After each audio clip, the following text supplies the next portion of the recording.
In this video, I will show you how to fix the install driver to show hardware error when setting up Windows 11 using a USB drive. First, stop the setup and safely remove the USB drive from your computer. Plug the USB into a different USB port. If you are using a desktop, try a port on the back of the system. If you are using a laptop, avoid using a USB hub. Start the Windows 11 setup again and check if the error is gone.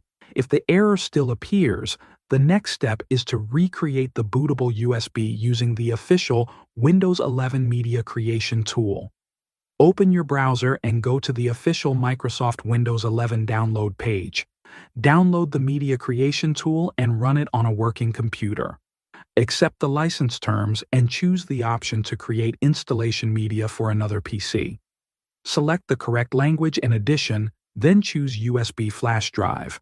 When it is done, safely remove the USB and use it to start the Windows 11 installation again. If the problem still does not get fixed, you can try another method.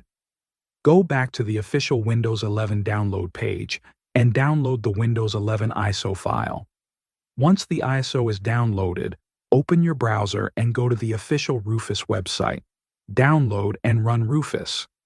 Insert your USB drive, then open Rufus and select your USB device. Click Select and choose the Windows 11 ISO file you downloaded. Keep the default settings unless your system requires something specific, then click Start. Wait for Rufus to finish creating the bootable USB.